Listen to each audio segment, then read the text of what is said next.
बिरामी चेक नगरी लगो भने म जस्तो यो देशको अन्यायमा परेको महिलालाई किन दबाई खानु दिन्थ्यो, किन खानु दिन्थ्यो? मेरा सहकर्मी मुकुलङ भाकल पुर्याउने आउने दीक्षा छेत्री अत्यन्तै घाइते भएर हिरासतभित्रै बेहोस भएर मुटुको धड्कन बढिरहँदा पनि राज्यले व्यवस्था गरेको छ। मेरा साना बहिनीहरू, नारी साथीहरू 12 बजी घरमा सुतिरहेको अवस्थामा लुगा कपडा एकसरो खाली खुट्टा बेहोस अवस्थामा हिरासतमा आउनुभएको थियो। अत्यन्तै हिरासतभित्र पनि उहाँहरूलाई कुटपिट भएको छ। उहाँहरू बेहोसहरू टाउकोमा, प्राय जस्तो टाउकोमा चोट लागेको छ। धेरैजनालाई समस्या छ। म यहाँ नेपाल सरकारका प्रहरी मात्रै होइन, यहाँ कृत्रिम प्रहरीहरू बनेर हामीलाई अन्यायपूर्ण प्रहरीको वर्दी प्रयोग गरेर अन्यायपूर्ण व्यवहार गरेको छ। प्रहरीले हो भने त आफ्नो पद के हो, हैसियत के हो त्यो लेखेको हुन्थ्यो। त्यो कुनै पनि थिएन, फुकालेको हो कि यहाँ धेरैजनाले भन्दा केवल कार बोक्सेका मान्छे हुन्। त्यही भएर सिसी फुटेज पनि यहाँ हेर्न सक्नुहुन्छ। स्टोलियो पार्को फुटाइएको रहेछ देख्छन् भनेर।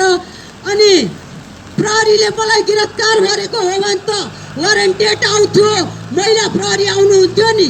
त्यो होइन, एसपी साहबले पनि भन्नुभयो तपाईँलाई कसले ल्यायो, तपाईँलाई त यहाँ ल्याउने कुरै थिएन भन्नुभयो।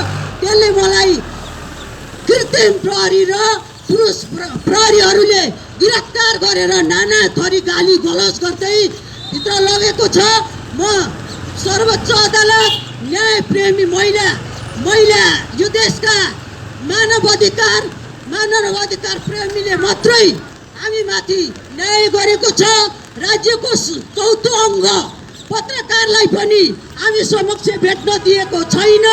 उहाँहरूलाई पनि कहिले उहाँहरूको इन्टरभ्यू भेटिस् भने तिमीहरूको पनि यहाँ बसोबास हुँदैन। धेरै धम्किएर राज्यको चौथो अङ्गलाई पनि पत्रकारहरू सबैलाई पनि भेटघाट गर्न दिएन। आफन्तहरू भेट्न आउँदा पनि भेटघाट गरिन दिएन। यो सरकारको सङ्घीय गणतन्त्र लोकतन्त्र ल्याउनमा हाम्रो नेपाली महिलाहरूको पनि धेरै भूमिका थियो।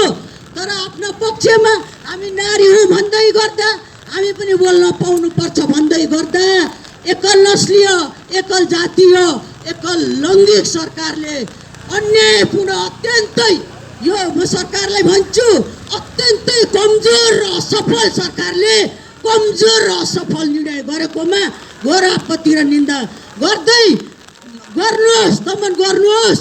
हिजो पास्तरकै भाइ हाम्रा सगुन लाउतीलाई छातीमा गोली हान्दा, हाम्रा अर्जुन प्राङ्देनलाई काटिरहँदा उहाँहरूलाई चाहिँ केही कानुन नलाग्ने, तर हामीले चाहिँ 2-4 उच्छृङ्खल मान्छेले त्यो वीरेन्द्र चोकमा 4वटा 5वटा बाँसको पुल्ठो नौच्छृङ्खलले ल्यायो, न कृत्रिम प्रहरीले ल्याए, कसले ल्याए थाहा भएन। यो विषयमा अनभिज्ञ छु।